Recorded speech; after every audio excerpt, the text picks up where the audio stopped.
Hi hello ನಮಸ್ತೆ, ನಾನು ನಿಮ್ಮ ಉಮೇಶ್ ಉತ್ಸೆ. ನಾವಿವತ್ತು ಚಿಕ್ಕಮಗಳೂರಲ್ಲಿ ಗಣರಾಜ್ಯೋತ್ಸವ ಹಿನ್ನೆಲೆ ಆಯೋಜನೆ ಮಾಡಿರುವ ಫ್ಲವರ್ ಶೋನಲ್ಲಿದ್ದೀವಿ. ಬಣ್ಣ ಬಣ್ಣದ ಹೂಗಳು, ನೋಡುಗರನ್ನ ನಿಬ್ಬೆರಗಾಗಿಸೋ ಕಲಾಕೃತಿಗಳು, ಪುಷ್ಪಗಳ ಗಿಟಾರ್, ವೀಣೆ, ಪಿಯಾನೋ, ನಾದಲೋಕ ಇಂತಹ ಮನೋಹರ ದೃಶ್ಯಕ್ಕೆ ಸಾಕ್ಷಿಯಾಗಿರೋದು ಗಣರಾಜ್ಯೋತ್ಸವ ಅಂಗವಾಗಿ ಚಿಕ್ಕಮಗಳೂರು ನಗರದ ಸುಭಾಷ್ ಚಂದ್ರ ಜಿಲ್ಲಾ ಆಟದ ಮೈದಾನದಲ್ಲಿ ಆಯೋಜನೆಗೊಂಡಿರುವ ಚೈತ್ರೋತ್ಸವ ಫಲಪುಷ್ಪ ಪ್ರದರ್ಶನ. ಹೌದು, ಜನವರಿ 26ರಿಂದ 28ರವರೆಗೆ 3 ದಿನಗಳ ಕಾಲ ನಡೆಯುವ ಫಲಪುಷ್ಪ ಪ್ರದರ್ಶನವನ್ನು ಜಿಲ್ಲಾ ಉಸ್ತುವಾರಿ ಸಚಿವ ಕೆಜೆ ಜಾರ್ಜ್ ಸೋಮವಾರ ಉದ್ಘಾಟಿಸಿದರು. ಈ ಬಾರಿ ವಿಶೇಷವಾಗಿ ನಗರಸಭೆಯಿಂದ ನಿರ್ಮಿಸಿರುವ ಬಾಲಭದ್ರ ಯೋಜನೆಯ ಕನಸಿನ ಗೂಡು, ಶಾಲೆ, ಮಕ್ಕಳ ಕಲಿಕೆ, ಬಾಲ್ಯದ ಆಟದ ಸಂಭ್ರಮದ ಕಲಾಕೃತಿಗಳು ಎಲ್ಲರನ್ನೂ ತನ್ನತ್ತ ಸೆಳೆಯುತ್ತಿದೆ. ಪ್ರವೇಶ ದ್ವಾರದಲ್ಲಿ ನಮ್ಮ ಚಿಕ್ಕಮಗಳೂರು ನಾಮಫಲಕ, ಲಾಂಟಾನ ಆನೆಗಳ ಕಲಾಕೃತಿ ಎಲ್ಲರನ್ನ ಸ್ವಾಗತ ಮಾಡುತ್ತಿವೆ.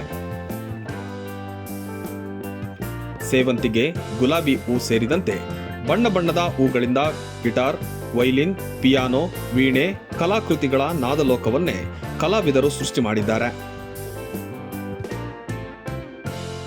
ಮಕ್ಕಳ ಆಕರ್ಷಣೆಯಾಗಿ ಟಾಮಂಜರಿ ಹಾಗೂ ಚಿಟ್ಟೆಗಳ ಕಲರವ ಜೋರಾಗಿಯೇ ಇದೆ. ಜೊತೆಗೆ ಸೆಲ್ಫಿ ಪಾಯಿಂಟ್ನಲ್ಲಿ ನಿಂತು ಎಲ್ಲರೂ ಫೋಟೋ ಕ್ಲಿಕ್ಕಿಸಿ ಸಂಭ್ರಮಿಸಿದ್ರು. ಸಿರಿಧಾನ್ಯಗಳಿಂದ ಶಾರದಾಂಬೆ ಮೂರ್ತಿ, ಸಾಲು ಮರದ ತಿಮ್ಮಕ್ಕನ ಮೂರ್ತಿ ನಿರ್ಮಾಣ ಮಾಡಲಾಗಿತ್ತು.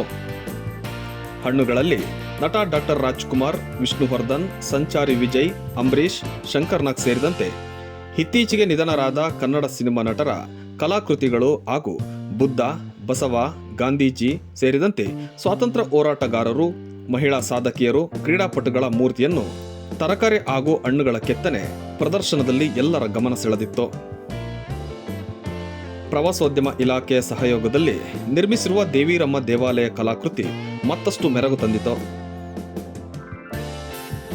ಬಗೆ ಬಗೆಯ ಹೂಗಳನ್ನು ಬಳಕೆ ಮಾಡಿ ಶಾಂತಿಯ ಸಂಕೇತವಾಗಿ ನಿರ್ಮಿಸಿರುವ ಬುದ್ಧನ ಮೂರ್ತಿ ಎಲ್ಲರನ್ನು ನಿಬ್ಬೆರಗಾಗಿಸುವಂತೆ ಮಾಡಿತು. ವಿಡಿಯೋ ಜರ್ನಲಿಸ್ಟ್ ನಾಗೇಶ್ ಜೊತೆ ಉಮೇಶ್ ಉತ್ಸೆ, ಚಿಕ್ಕಮಗಳೂರು.